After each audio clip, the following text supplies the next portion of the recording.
Good morning. Buckle up, it's going to be a busy one. The budget and a bust-up at the BBC. A couple of days to go. Not until Gary Lineker and the BBC make peace. An epic spat over politics, impartiality and the public's favourite game. We are working very hard to resolve the situation and make sure that we get output back on air. The BBC is not acting impartially by caving in to Tory MPs who are complaining about Gary Lineker. But until the budget, the calm-down Chancellor will be on his feet on Wednesday with a vow to get the country back to work. We think that we have the chance to be one of the fastest growing countries in Europe. Politicians agree the way we make our living isn't good enough. Growth's been measly. But the government and Labour don't agree on the fix. We have one big question this morning. Not whether the BBC and its biggest star can kiss and make up, but whether politicians can find ways to show the economy is live and kicking. And the Chancellor is with us as he puts his finishing touches to his first budget. Hoping to step into the Chancellor's shoes at the next election, Labour's Rachel Reeves will join us too. Mark Thompson was no stranger to crises in his years as Director General here at the BBC. What does he reckon is the way out of this latest storm? And with me to chew it over at the desk, Simon Clarke, the Tory MP who wants tax cuts now. Nadia Whittome from Labour, the UK's youngest MP, and the TV executive Peter Salmon, who at the BBC used to be Gary Lineker's boss.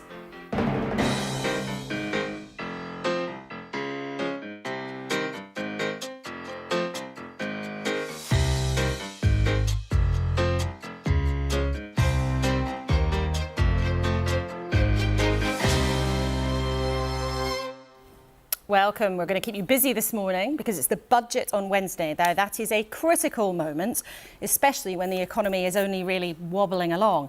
But take a look at this lot. The front pages, only really one lead story in town. It's Gary Lineker there on the front of the Sunday Times. Lineker chaos piles pressure on BBC chief. Sunday Telegraph, I won't quit, says BBC boss Tim Davie. On the front of the tabloids, the Sunday Express, BBC Sport, blackout. The Sunday Mirror, Gary Lineker, I will never be silenced. Now, you might be watching this programme after viewing an unusual version of Match of the Day without its normal presenter, or indeed any presenter. A pundit's revolt after Gary Lineker was suspended for posting tweets critical of the government's immigration policy.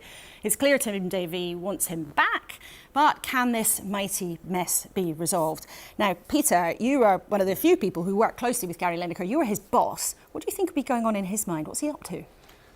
It's a mess, isn't it? They must be wishing they could reel this back 72 hours and start it all over again. It's Oscars Day, but there's no prizes, I think, no awards for how this has been managed, and it shows how things have to be managed very quickly, very proactively, up front, on fast-moving stories. Particularly ones with political dimensions to them. So I think I think they've got to take action and pretty quickly. It doesn't help. The chairman of the BBC himself is slightly to one side in this process. It is a bit of an issue. Yeah. It means that Tim Davie is sort of isolated in some ways. He needs to come home and grip this now. We need him back running the ship. So it's a tricky one. What do you think they got wrong, though? You hinted there at basically it's been too slow. They should have nipped this mess in the bud before it went out of control. Well, I think there's a few things. One is I think the guidelines are a bit opaque. About what people can and can't say in their private life. What people can and can't say, who can say this, who can say that, freelancers versus staff, major figures versus minor figures, all the rest of it. It is complex. I can see why you do it, because it gives you a sort of get out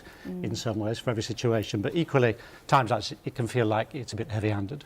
I think also, these are fast-moving stories. You've got to have figured out what you want to do up front and get on with it and do it and work out what your end game is.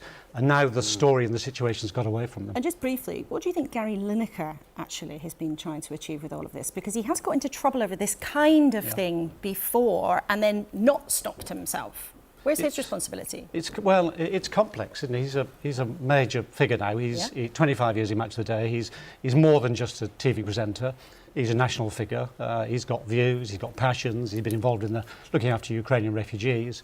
It may be that Gary's outgrown the job and the role in the BBC. There is a moment, 25 years in, before that was Des Lynam. Gary took over. He's been brilliant.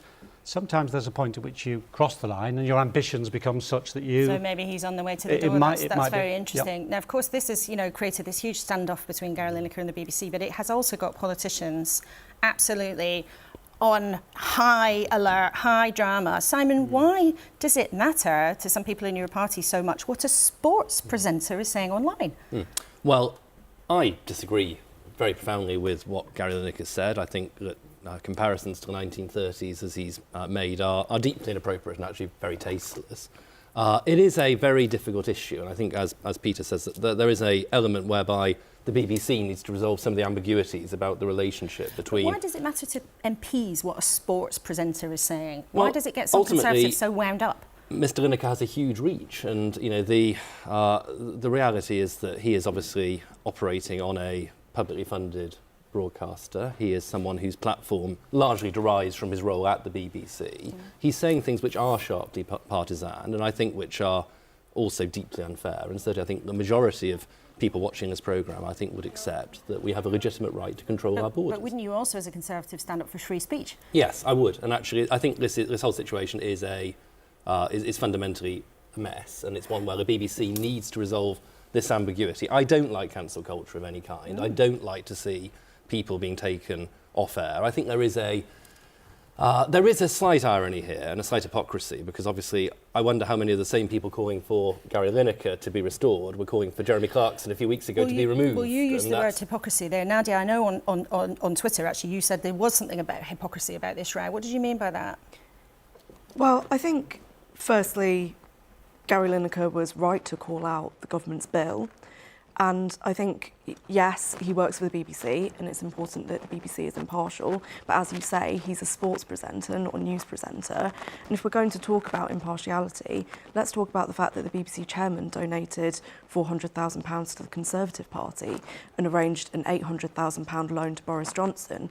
But what I think we mustn't be distracted by is from the bill itself.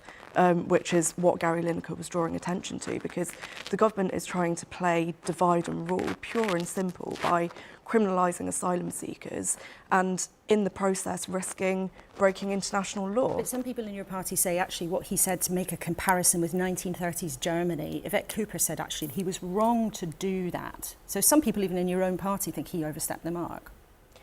I think the point that he was making was about the cruelty of this bill. I mean, when you think about the kind of wider picture with the government, you'd have thought, wouldn't you, that they'd have learned not to have picked fights with footballers after Marcus Rashford forced them to U-turn on free school meals, and now this with Gary Lineker, and now we're all talking about the government's cruel asylum policy. Well, I know that, Simon, you are shaking your head at some of that, but we'll get back to you guys later. There have been lots of people picking different fights with different people in the last 48 hours. Now, the boss of the BBC, Tim Davie, is under pressure to resolve all of this. Here's what he had to say yesterday. This has been a tough time for the BBC, and we care about our audiences. We want to get the right outcome for this. We're working very hard to get that done, and I would like to see Gary Lineker return on air. So how will the BBC climb out of what does feel like a crisis, with popular programmes not properly on air? Who better to ask than a man who sat in the Director General's chair? Mark Thompson, who had the hot seat during the storm over a trailer that misrepresented the Queen, Russell Brand and Jonathan Ross's prank calls, remember them? And horror of horrors, a fake competition at Blue Peter. Now that might feel like small beer compared to the hyperspeed and hyperbole of the 2020s. Or is it? Mark Thompson is here, and he went on to run the New York Times and turn that into a huge digital brand. And you now are the chair of AncestryStreet.com, which also is a huge online business. Welcome to you. How has the organisation found itself in this mess? I mean, this seems completely out of control. Most importantly, popular programmes are not on air properly, so the audience is losing out. Do you think the BBC looks like it knows what it's doing? Well, let's... calmness, proportion. We've lost a couple of sports programmes so far, which is obviously disappointing for Match of the Day fans who've got a much truncated version of Match of the Day. But walking into the BBC this morning, it's for a place which is meant to be in complete crisis, is its usual rather boring, solid self. And I think I believe that viewers and listeners should believe that the BBC is going to be here, and frankly, people will have forgotten about this in a few weeks or months, certainly years. So it is what it is, which is an argument about actually quite a difficult area, which is what are the bounds of what it's reasonable for very, very big BBC stars to say? Is it okay for them to insert themselves kind of full force into a very controversial news cycle? It's easy with news. If you, Laura Kuenssberg, had put out this tweet, the Monty Python big foot would come down immediately and splat, and that would be that. I'd been out of the building within a couple of minutes. And rightly so. But what is in the these right cases, and wrong here then? Well, it's interesting. Greg Dyke, former Director General, yesterday was saying that these guidelines, the rules on impartiality, apply only to news and current affairs. Not if you read them. Not if you read them. Here's a paragraph. There are also others who are not journalists or involved in factual programmes who nevertheless have an additional responsibility to the BBC because of their profile at the BBC. We expect these individuals to avoid taking sides on party political issues or political controversies and to take care when addressing public policy issues. So that's the guideline. That's quite a new, it's after Greg and my time, but that's a new guideline. And under that guideline then, in your view, is it clear that Gary Lineker was over the mark as one of those high-profile figures? So this is the interesting thing. I would say, firstly, and I've obviously not been involved in it at all, I would say on the face of it, Gary Lineker's tweet looks like on the face of it, a technical breach of that guideline.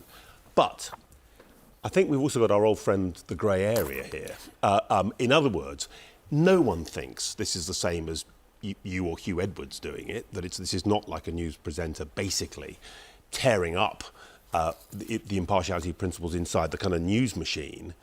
And the debate, and one of the reasons I think that Tim Davie and others in the BBC will want to have a look at that guideline is in social media, public expectations and practice is changing all the time now. And to cut to the chase, what I would hope is that both Gary, who is an outstanding broadcaster, and the BBC will both, despite the kind of crazy noise in the papers and all the rest of it, calmly take the time to look at whether there is common ground and a way forward of looking at that now 2 or 3 years old guideline. But isn't this also, Mark, about a bigger issue, not just about some words in a BBC guideline book? This is also about public perception.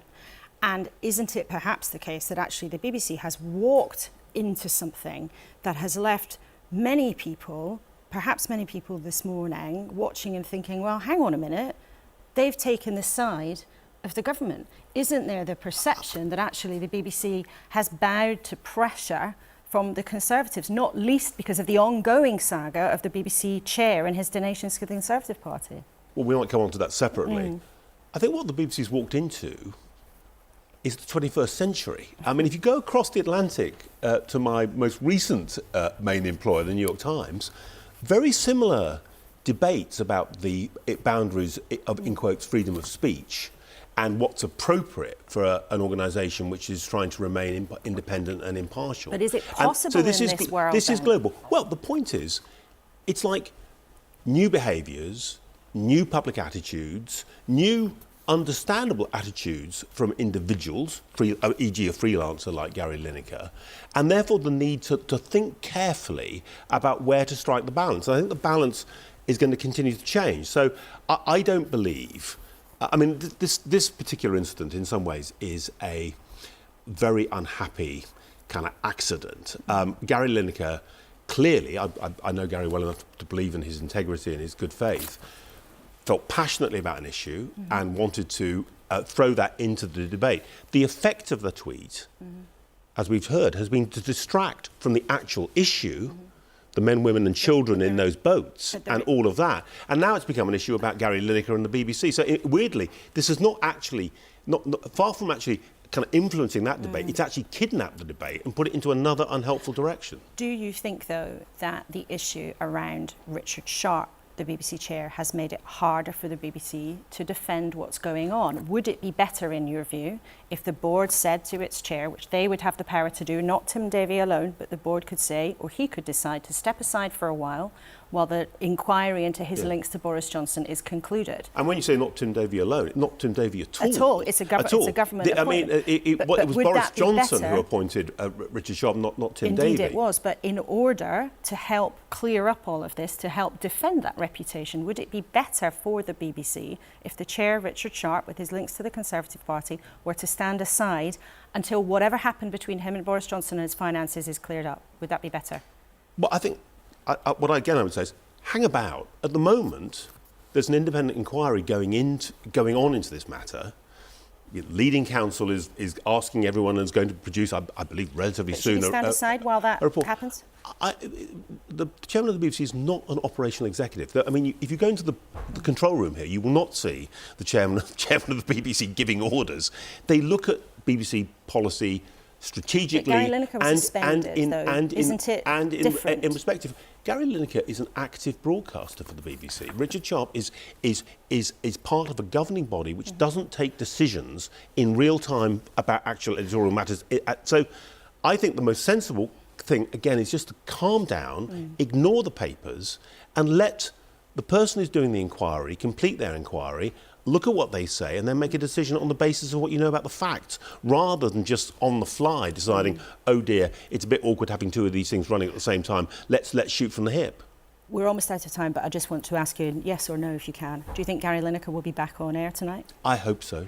Do you think that Tim Davie will survive this? I absolutely hope so and believe so, yeah. OK, Mark Thompson, thank you so much for coming in. It's great to have you here in the studio and back walking through the doors of Broadcasting House.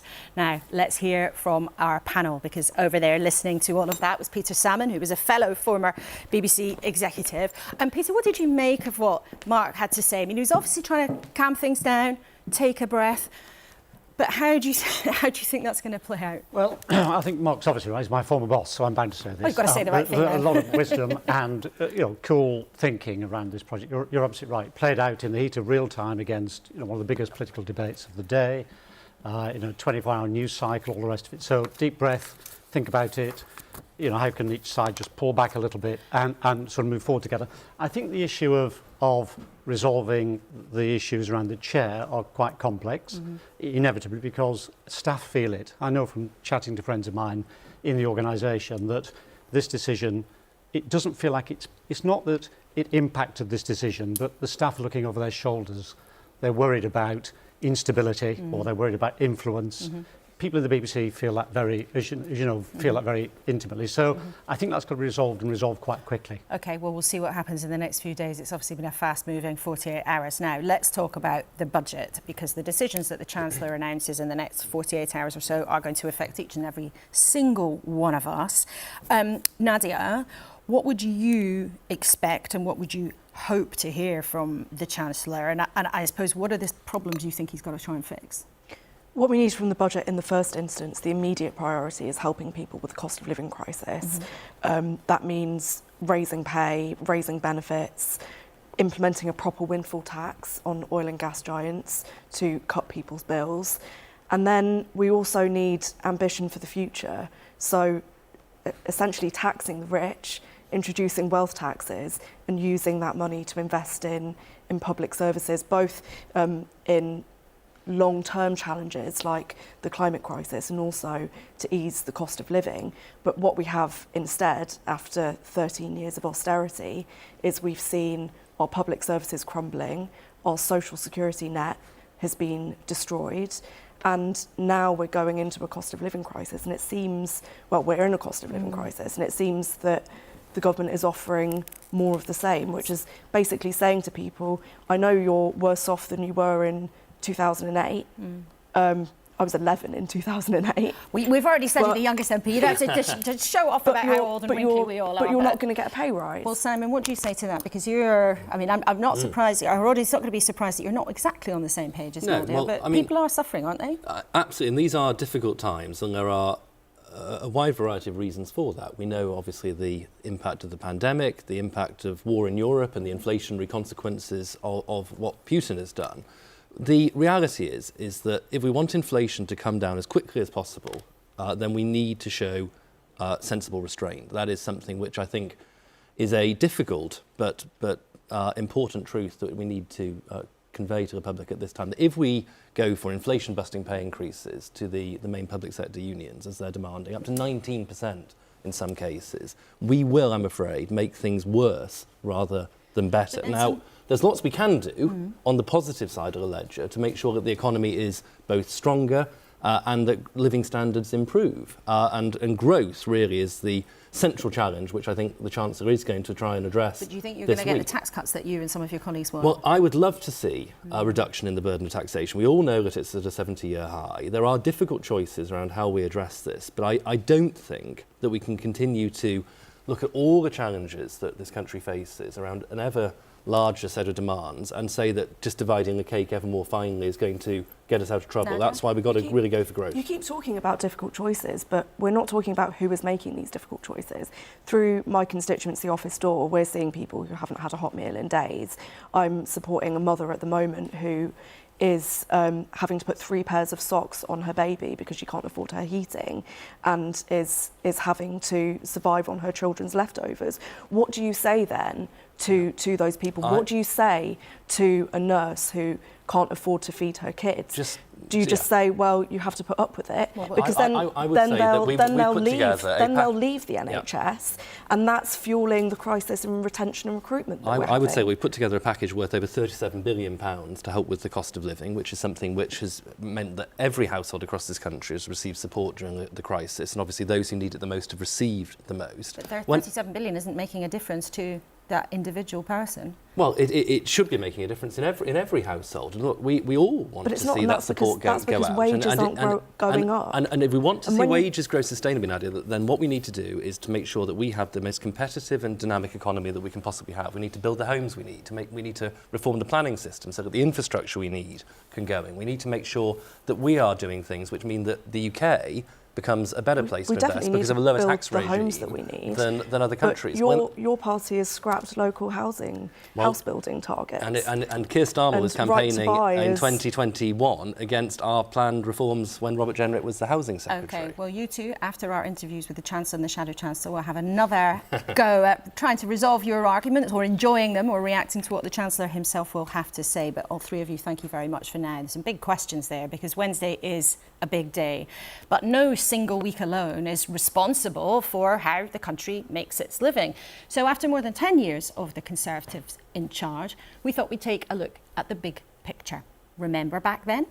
'Cause you're amazing, just the way you are. Bruno Mars was number 1.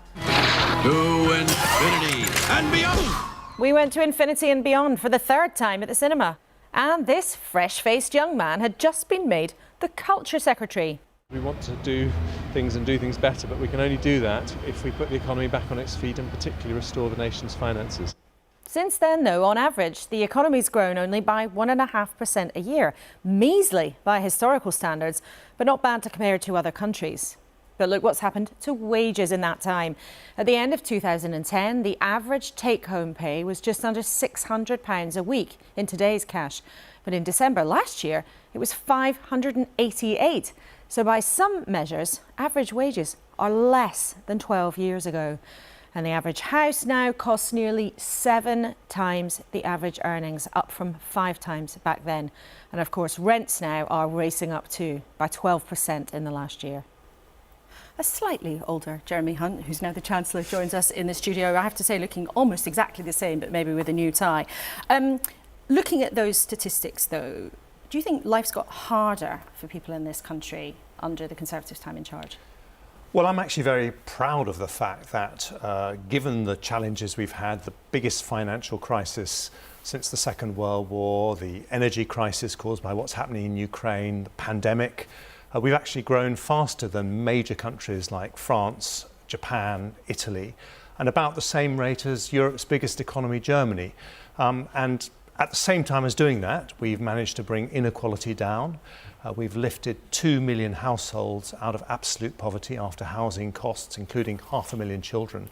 So I think we've had some big progress, but I don't want to pretend we haven't had very big challenges. And I think looking forward, what people want to see is that we have a plan, this is what I want to show on Wednesday in the budget, to make ourselves one of the most prosperous countries in the world. But we can trade statistics all day, but you know very well, given the immediate pressures, but also some of the long-term issues, as we've just seen, many people find it much harder to get on now, particularly the younger generation. And because wealth, so whether investments or things like money in houses, has grown much faster than wages. Is it fair that under more than 10 years of Conservative governments, it is harder for young people to make economic progress, to become prosperous people, if they don't have a big gift from the bank of mum and dad? Well, we do have faced very big challenges in the global economy, but I do believe in a society where you have a safety net, and over the last couple of years we've given every family in the country an average of £3,500 to help them with their fuel bills. I'm asking about the big picture, where in the last decade or so it has become significantly more difficult for young people to buy a home, and wages have grown more slowly than wealth. So essentially the haves are having an easier time, the have-nots are having a harder time. But that's where I'm disagreeing with you, Laura, because we have been giving help to people who have been struggling. And when it comes to young people, what they want to see is that we have exciting plans to grow the economy. Let me tell you something else that's happened in the last decade. We have built the third largest technology economy in the world, only after America and China. The largest life science industry in Europe that developed one of the two big COVID vaccines. Europe's largest film and TV industry. So in terms of areas that are going to create jobs for young people, give them a really exciting future, we've made tremendous progress, on top of which, when it comes to things like climate change, which young people care passionately about, we have reduced our emissions by more than any other advanced economy and become a global leader in green industries, in clean energy like offshore wind. So we made a lot of progress, there have been headwinds, but I don't pretend as a Chancellor that we haven't had to do difficult things. In the period until the pandemic, we reduced the deficit by 80%, but that was why we could afford the £400 billion furlough scheme that meant that even after the pandemic, we've kept unemployment at historically low levels. But let me ask you in a practical sense, though, because this is what it means for members of the public. We had an email from one of our viewers, Phil, who's asked us to ask you, what should I say to my hard-working graduate son? He has to live in London for his job. He's never going to be able to afford to buy a home unless I buy it for him. If I help him, how will I afford nursing home fees when I need them? What would your advice be to him? What I would say is that there's no easy fix. If we want to create opportunities for people like Phil, then we have to create the best jobs. We actually have record low youth unemployment. There are more jobs available for young people than we've ever had before. We have to do what it takes to bring down the cost of housing, and that's why we've got one of our most capable ministers, Michael Gove, on the case. And we have to show to young people that having weathered these very difficult storms, having grown better than many other major countries, we have a plan for the future. And that's what I'll be talking about on Wednesday. How are we going to overcome problems so that we can give hope for the future to young people, which is what a Conservative government is all about. Now, one of the things you'll talk about is childcare, and we've had lots of emails from viewers on childcare. Hannah from Oxfordshire says her partner's paid £20,000 a year. Once they've paid for childcare, they have £100 left over from that salary. The family don't get universal credit. So how are you going to help her this week? Well, I'm a Conservative who believes in the virtue of work, and we have more than 1 million vacancies across the economy at the moment, and the Brexit decision was a choice not to fill those vacancies with unlimited migration, which I think is the right choice. So on Wednesday you will hear me put together a very comprehensive package of measures to break down the barriers to work. Childcare is one of them, and I particularly want to look at the barriers facing the 700,000 parents on low pay, on universal credit, who aren't able to work even though they have a young child. Exactly like this family, but they're not on universal credit. How are you going to help them? Will you help them, or only those on universal credit, the benefit top-up, will get help? Well, we would like to help everyone. It's expensive to do it. You can't always do everything at once. But what I would say is that we can make a big difference on childcare, for example, by paying people's help for childcare if you are on benefit up front rather than in arrears. There's lots we can do, but it isn't just parents, by the way. It's also older people wondering whether they should retire early or not. It's people looking for work. We've got 1.5 million of those. We could actually fill every single vacancy just from that group. And then it's also the long-term sick and disabled, more than 2 million people. We should not be a society that forgets those people. They have an enormous contribution to make with the potential to work from home with Zoom and Teams and all the ways that you can do jobs without actually leaving your house. We can actually revolutionise the opportunities for a group of people who have a real contribution to make. So you'll be a get back to work budget. It might be something that you'll be saying on Wednesday, clearly part of your central message. But what also other people want in your party, and as we've just heard from your colleague Simon Clarke, they think that cutting tax would be the best way to go. And what some Conservative MPs think that your refusal to do so now actually makes things worse. So when are you going to make them happy and cut taxes? Well, I actually agree with Simon. I want a low tax economy. One of the things I'm most proud of over the last decade is that for the first time in history, anyone in this country can earn £1,000 a month and not pay a penny of tax or national insurance. When are you going to cut taxes? Because they are at record levels now. As I say, we have cut personal taxes. In the autumn statement, I cut business rates by an average of 10% for every business. Conservatives cut taxes when they can, but we also have to be responsible with public finances. It's very important that we remember that businesses need stability, and that means they need to know that we are being careful with the public finances. We're not going to run out of money, as happened under the previous Labour government, but within the bounds of what is responsible, we will always look to reduce the tax burden. So a tip, a wink to the autumn, but not this week.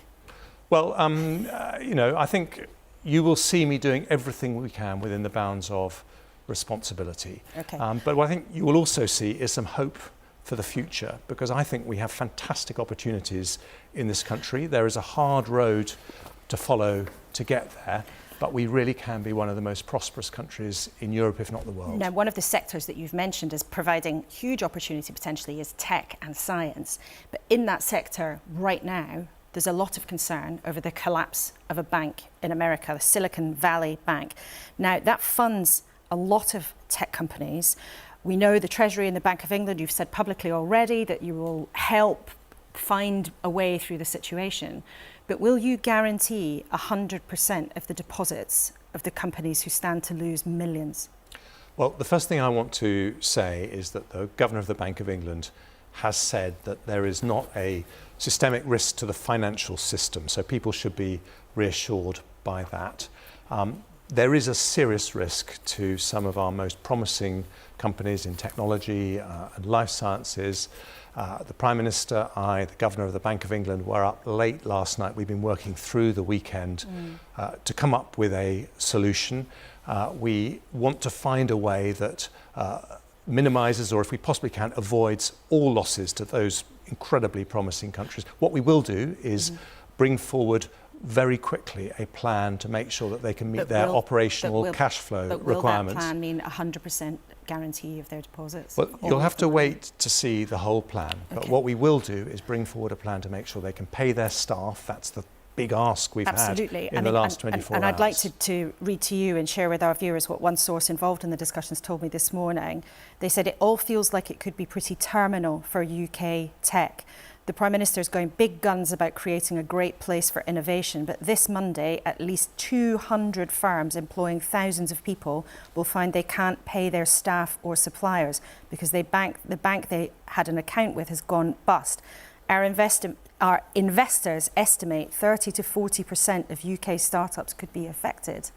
Now, I know the Bank of England Governor says that's not a systemic risk, but that is a very real situation for those businesses and those workers. So I ask you again, will you guarantee 100% of their deposits? You're going to have to wait and hear what the solution is, but that risk is precisely why the Prime Minister and I have been working at pace over the weekend to make sure that we have a solution. These are very, very important companies to the UK, a very, very important part of our future. Well, what I can say now, because we're still working through all the different solutions, is that we will have a plan that deals with their operational cash flow needs in the next few days, because we recognise that is important. But we need to find a longer term solution because although this is a bank most people won't have heard of, it happens to be one that's used by some of our most important companies. OK, let's talk, and you knew this was going to come, about Gary Lineker and the BBC.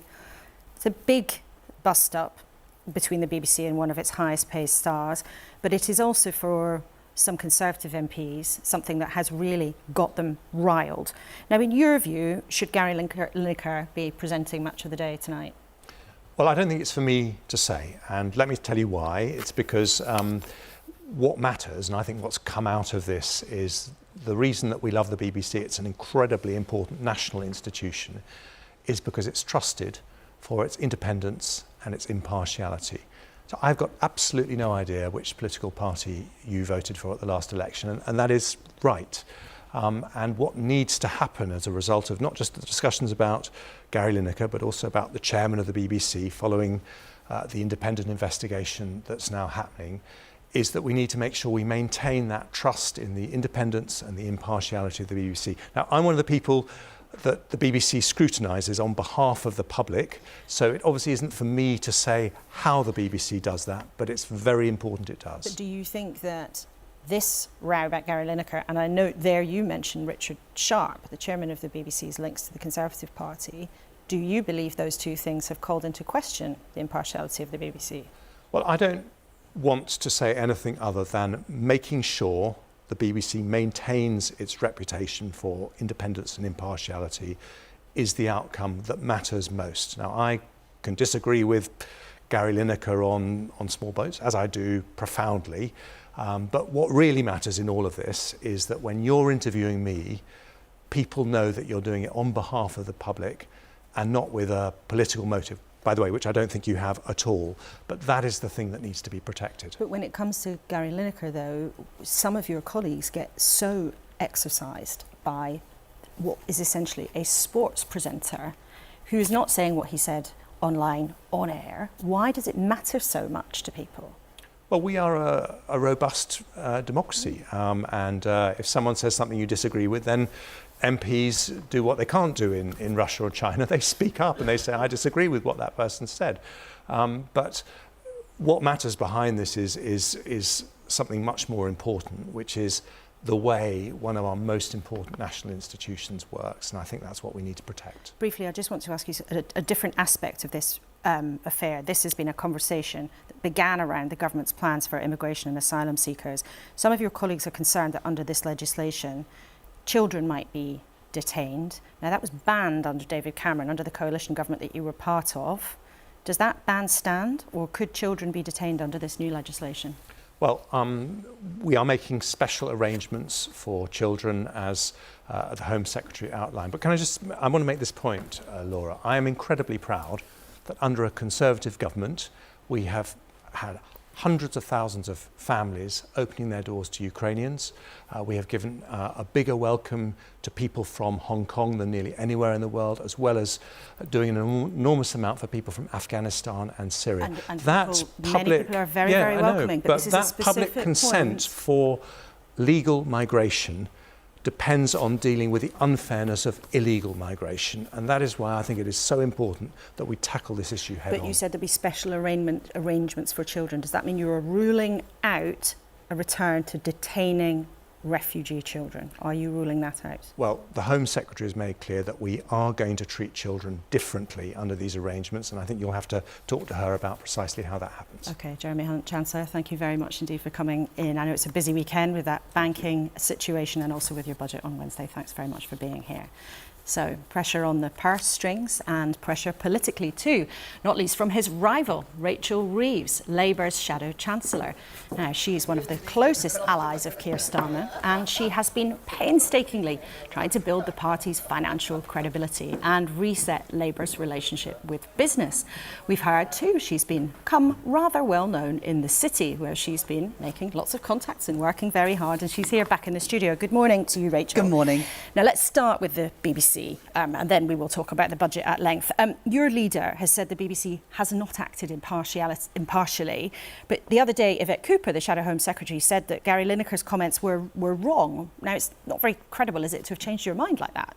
Well, whether you agree with Gary Lineker's tweet or not, and I wouldn't have used that language, I think that it is perfectly reasonable that he can present the football commentary on the BBC at a weekend. And look, last time I came on this programme, Laura, we also started with the BBC.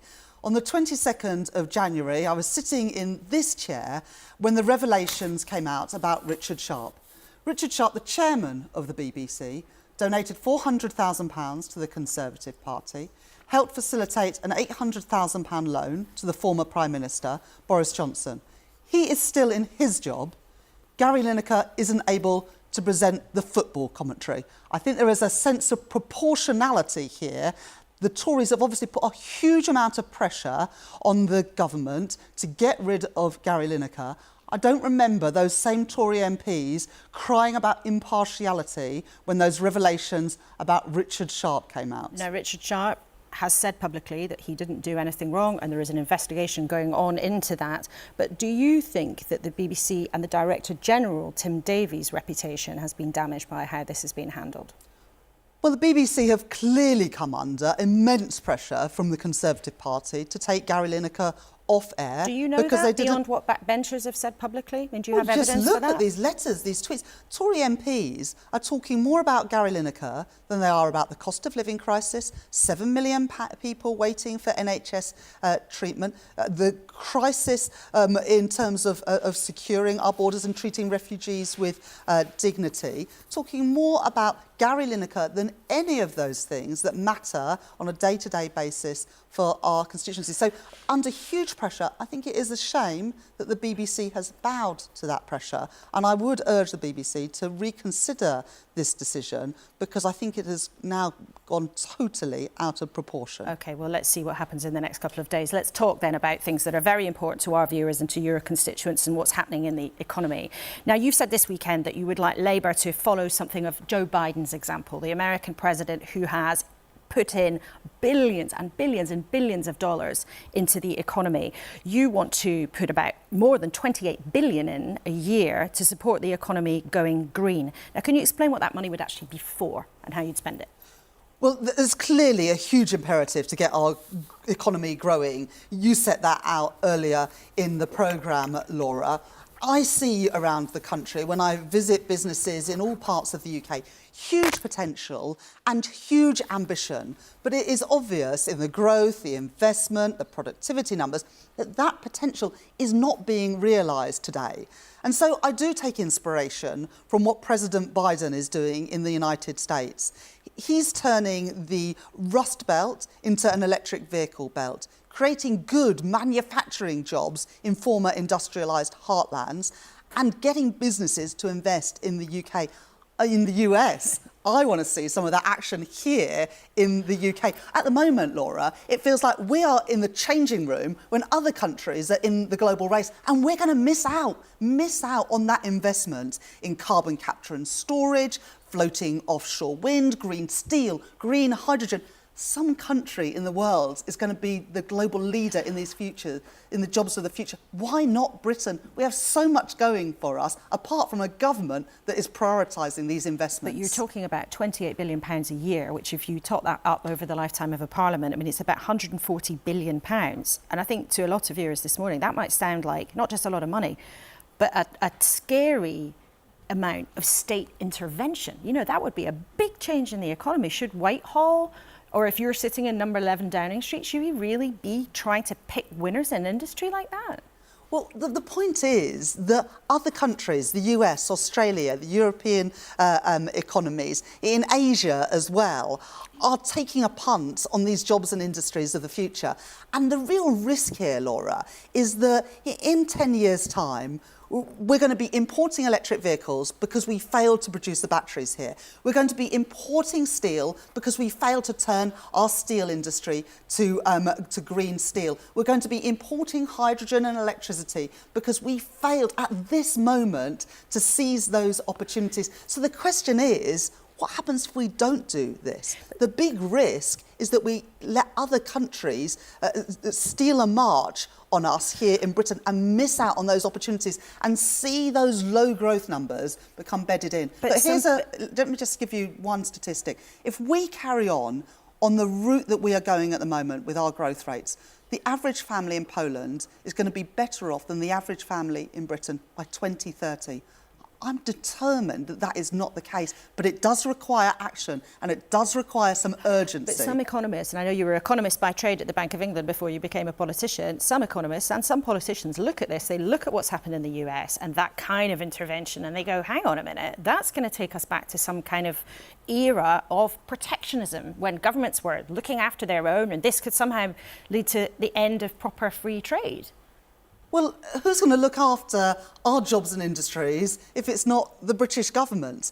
And, you know, I know that Grant Shapps, the Energy Secretary, said that what the US is doing is dangerous. I tell you what is dangerous is sitting on our hands whilst other countries are acting. And I am determined that for Britain, we take advantage of our opportunities. Our industrial heritage, our geography, our great universities means that we have every chance of succeeding, but not on the path we're on at the moment. There's a tension here, though, isn't there? Because many times we've discussed your plans for the economy and you've been at pains to say, if you're a Chancellor, you will watch every single penny very, very carefully. There will be no huge opening of the chequebook willy-nilly. You will have an ironclad fist, I think you once said, on the public finances.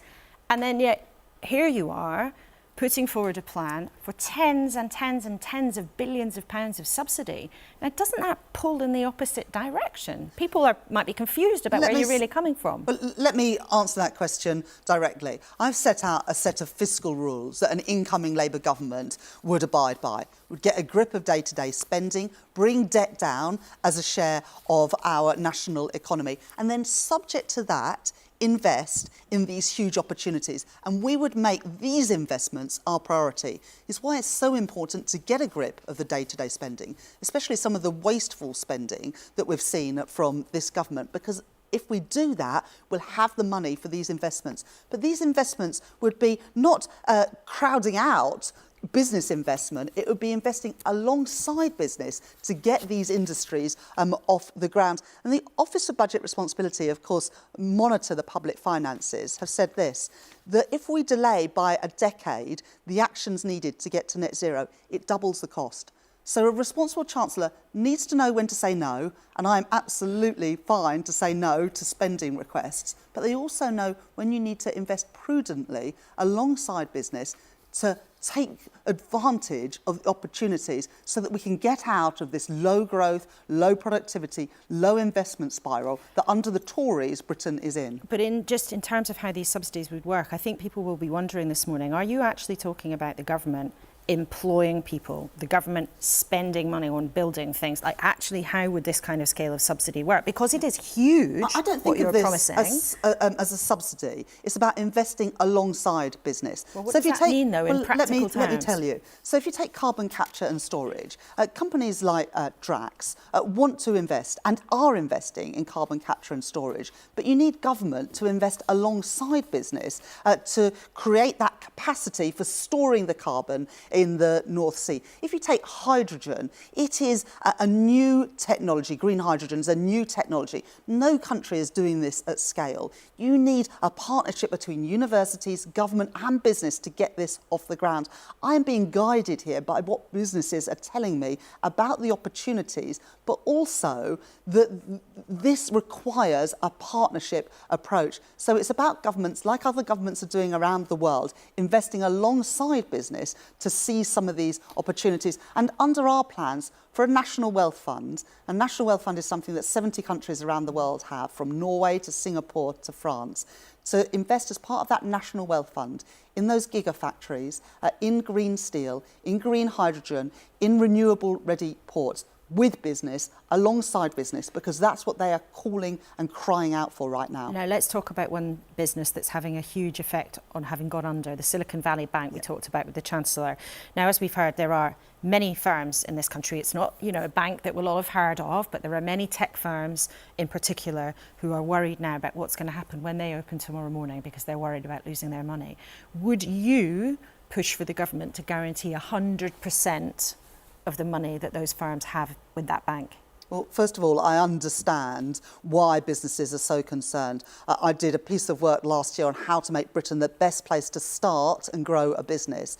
And one of the things that we said in that report is that the capital is too often available in the US and not in the UK. And this is a wake-up call that we have been over-reliant for that foreign capital for investment in British so would startups. you guarantee the cash for those firms? Well, look, we need to understand the full exposure of British businesses. But when the Chancellor said a moment ago to you, Laura, that we'll find out in the next few days what the government's intentions are, that really worries me, and I know will really worry start-up businesses, because tomorrow morning they're going to have calls on them, whether that is wages, whether that is suppliers, whether that is their share prices or their investors saying, we no longer have confidence. So we need tomorrow morning to hear from the government how they are going to protect, whether that is guarantees, whether that is working with the US government on a rescue for Silicon Valley Bank. There are different answers to this problem, but we cannot let the British start-up community pay the price for this bank failure, because it will be the British economy then that ultimately pays the price. OK, we just want to close with some quick-fire questions for you from our viewers. So if we can do them, we'll get through a few. One of our viewers, Keith, wants to know, would the Labour Party commit to keeping the triple lock forever? Now, that's the guarantee for future state pensions if you win an election. We've made a commitment to stick with the triple lock. That is true. Would you commit to wages going up in real times if you win the election? Sorry, in real terms if you win the election?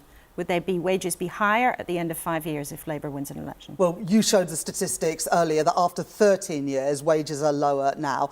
Our plans to have the highest sustained growth with higher living standards in all parts of the country are absolutely about getting that investment and productivity to ensure that people's living standards are higher. That is our ambition. That is what we aim to do. And would you promise that more people would own their home by the end of the first Parliament? We've made a commitment to increase home ownership, and that includes building new homes. The House Builder Federation say that the number of new homes built next year is likely to be the lowest in 70 years. We need to bring back those planning targets for local authorities so that young people can have their hope and their future back with a chance of home ownership. OK, Rachel Reeves, it's always great to have you in the studio. I know it's a busy week, the budget coming, but thank you very much indeed for coming in and answering questions on answering questions on such a range of issues. Now, before we see what the panel think, of course, you know we love hearing what you think. We do ask your questions if you email them in. You can do that, kuenssberg@bbc.co.uk, or if you're social media inclined, you can use the hashtag BBC Laura K. Now, Simon Clarke, first of all, let's think of what Jeremy Hunt. You're not getting your tax cuts anytime soon. Well, I would love to see tax cuts. I think that reducing our corporation tax rate rather than raising it will be the right thing to do. And we saw AstraZeneca make a decision to choose the Republic of Ireland over. No, if you look at the results of lowering corporation tax in the 2010s, we got more revenue in, we got more investment in. We've got the lowest corporation tax in the G7. We need to have lower corporation tax rather than higher. And we still would have the lowest, even with an increase. Nadia, we've literally seen AstraZeneca choose the Republic over us. Their corporation tax rate is 12.5%. Ours is set to be 25%. I don't want to see that. There was stuff that I welcomed. Nadia has a valid point, doesn't she? You were part of Liz Truss's government, and when she promised tax cuts without saying how she would pay for them, it was a meltdown. Now, what Jeremy Hunt said is that, well, he'd love to give you tax cuts, but not if you can't pay for them. Well, it's very important, clearly, that you do show how you will pay for tax cuts. I think it's very important that you don't underestimate the dynamic effects of lower taxes. That is to say that lower taxes do stimulate growth, and that you can't underestimate that side of the ledger. Low growth. We also have extremely high taxes, and that's why we have that extremely low growth. And yet the reality are being taxed, because the richest people are Liz paying Truss's more government, tax, Nadia, than they were when Labour were in office. Income taxes are paid as a proportion by the top 1% are actually higher today than they were there are things under that the Gordon Brown. government could do, like, for example, equalising capital gains tax and income tax that would be over 15 billion. A 1 to 2% tax on assets over 10 million, that would be 23 billion. These are the taxes which deter investment and enterprise. What we need to do as an economy is focus on the things which are really holding us back. So we do need to take on the NIMBYs. We need to actually address serious planning reform. I welcome what the Chancellor said about childcare, and I think that's a really important step forward, because I think we all agree that childcare in this country is just too expensive. Paying universal credit recipients in advance rather than in arrears would be a really good step forward. Okay. But I'd like to see tax cuts, frankly, for working families. Okay, and Peter, I mean, you are now an executive at a big creative media company. I mean, what do you think of what we're hearing from our politicians at the moment about the economy? Is the UK a good place to do business? I think what we'd like to see is a caring, fairer, better shared out use of resources and investment in the UK, so our workforce can work well, work from anywhere in the UK they possibly can. There's an irony, I think, that Gary and the other Match of the Day presenters are not presenting from Salford, from Greater Manchester today. It was a place that we moved, we've moved half the workforce in the BBC across the UK, investment, jobs, the economy, the media economy, all the rest of it. I'm not sure we do that now with the chaos, I think, in the transport system, in infrastructure. So the messages around HS2, around the lack of investment, around capital projects, all the rest of it, I think it's hitting confidence. That's and I think we need that back. OK, all three of you, thank you very much for now. We've had an email from Susan Woods who says, surely the more important question is why any licence payers funding goes to such an enormous salary for Gary Lineker. Maybe it would be good to let him go. And in a similar vein, Jim, who calls himself the White Van Man, says, me and my boys would do his job for 10% of the fee and we'd keep our thoughts to ourselves. There you go. It's always great to hear from you. Now, you know, though, we never let you go without a bit of something to cheer, as well as the controversies. It is the Oscars tonight, and whoever wins, one of the most amazing stories is actually how one of the movies got made. The World War I novel, All Quiet on the Western Front, was adapted by the Scottish writer and champion triathlete Leslie Patterson. But it only made it into a film after 16 years of hard work. She cleaned up at the BAFTAs and she's heading again to the red carpet tonight. I talked to her from the gym in LA, as you do, before her 4-hour getting ready session for the awards tonight. And I asked her what's on her mind as she heads off to the Oscars. Completely nerve-wracking, very surreal. Yeah, I don't quite know what's happening. I think it's all going to hit me when I start getting in amongst the red carpet and all that nonsense. This film's had astonishing success now, but it took you 16 years to get here. Tell us about your journey. Myself and my writing partner at the time, Ian Stokell, we optioned the book 16 years ago. And, it took us a couple of years to adapt, of course, because it's an incredibly difficult novel. And then we went on this crazy journey to try and get it off the ground. Different producers, different finance, different actors, the whole kit and caboodle. And here we are.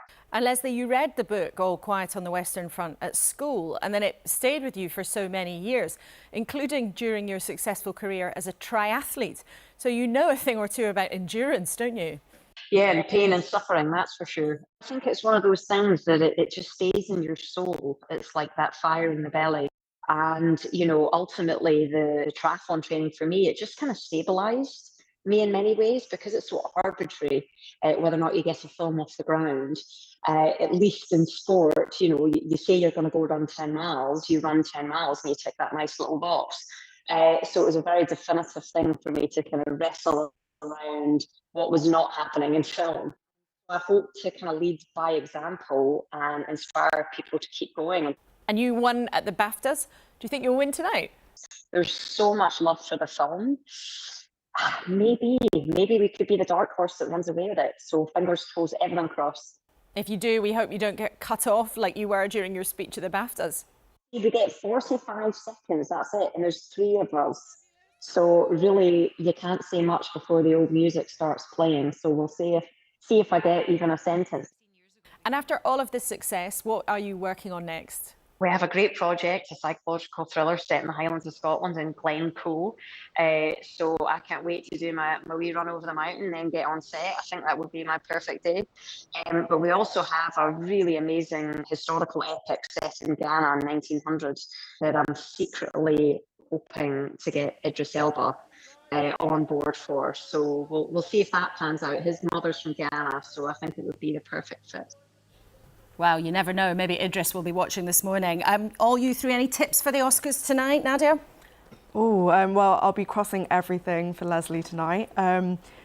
I would say pick a hype song before your speech. Oh, classy. I've got a great playlist. Gigs Talking the Hardest is my favourite. There we go. Peter, any tips for tonight? I think Leslie Patterson's extraordinary. It just shows how an individual can make a difference. She's astonishing. So good luck to Leslie and the team. Simon? It's an amazing film. I watched it, and it's not one that leaves you quickly. I'd recommend it to anybody. Well, let's see what happens with all the gongs tonight. All three of you, thank you so much for being with us. It's been great having you with us, and also hearing from the force of nature that is Leslie Patterson. And whether you've been wearing Hollywood sequins or your gym gear, or you're still in your jammies, thank you so much for watching. What a morning when the BBC is stuck in a skirmish with its highest paid star over his view on the government's plans for immigration. Whether you have picked a side, it is a mess. And again, politicians have jumped into a row about something that's happened on social media, while both parties are jockeying to find convincing solutions for the serious long-term problems in our economy. In the next few days, that list of priorities might shift around a bit. My friend Jo Coburn will have the budget live on BBC Two and BBC News on Wednesday, so join her then, and I will see you next Sunday or on the iPlayer. Goodbye till then.